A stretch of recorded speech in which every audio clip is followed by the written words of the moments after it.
This number has surprised everyone. India's Q2 GDP growth has slowed down to a shocking 5.4%, the lowest in the last 2 years. Why did this happen? What does it mean? And how does it impact you? All of that in this week's edition of The Week That Was, where we break down all the big events from the week and tell you how it impacts your money. Before we dive into the GDP numbers, here's a quick look at the markets. As predicted last week, markets started off on a very positive note, largely driven by electoral outcome in the state of Maharashtra. Remember, Maharashtra is the first big state to go into election post Lok Sabha. The dominant performance by BJP brought cheer to the market and also eased any doubts with regards to brand Modi and brand BJP that might have arisen after the surprising Lok Sabha outcomes. But this excitement faded away very quickly. With no clear fundamental triggers to drive sentiment, the markets lost its direction. Foreign investors who have been consistently selling turned buyers at the beginning of the week. However, by the end of it, they had turned net sellers again. But the intensity of selling has dropped significantly. Looking ahead, I expect the market to be range bound. As the year end approaches, foreign investors avoid making any big moves. Global economic decision making takes a pause as well, bringing stability and reducing volatility. So expect the market to stay flat for now. Now, on to the big story, India's GDP.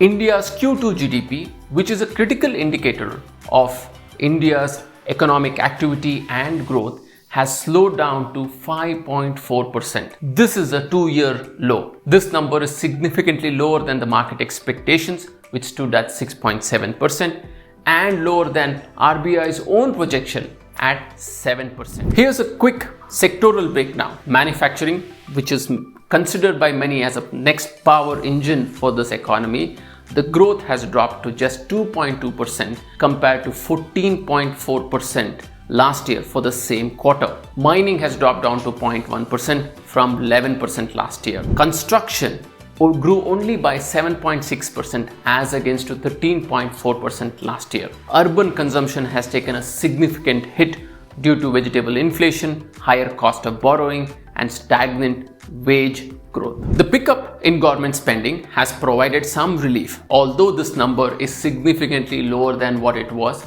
last year. The government spending had dropped significantly post Lok Sabha election, which is anticipated as the government formalizes its policies and starts executing on them. So good to see government spending back on track, and hopefully this will provide some support and impetus to the GDP numbers going forward. Now, on to the more important question. What should we do as investor? Is it time to panic? The answer is no, not yet. This is just one quarter. The growth numbers over the last 7 to 8 quarters have been robust and healthy. In fact, the growth numbers for the entire fiscal year still looks healthy, and we should hit the numbers that most analysts across the globe are projecting, and should be somewhere close to where RBI is projecting, around 7%. Rural demand is expected to pick up due to a bumper kharif field, which in turn should also reduce food inflation. Having said all this, we strongly believe that both RBI and the government has to take some precautionary measure to avoid further slowdown. And here's our wish list for them. The first on our wish list is rate cuts by RBI. Central banks across the globe have been cutting interest rates. However, RBI has been maintaining status quo due to high inflation numbers, primarily driven by vegetable inflation. It's time that RBI realized that vegetable inflation cannot be reduced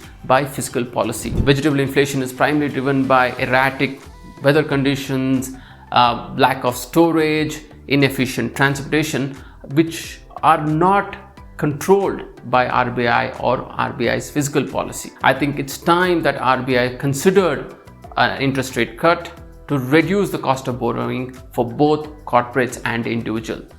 This would in turn result in higher capex investments and consumer spending and consumption. The second thing on our wish list is tax break from Government of India. The household savings number has dropped significantly and has hit a 5-decade low. it now stands at just 5.4% of the GDP. This is primarily driven by persistent inflation and stagnating wage growth. Add to it, individual income tax rates have been constantly increasing. Corporates pay taxes at 25%, whereas individuals pay a max of 39%. Income tax growth and collections have been healthy.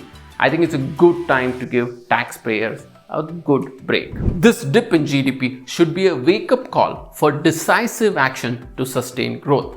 I think with minor intervention, we should be back on track. On that note, we come to an end of another episode of The Week That Was.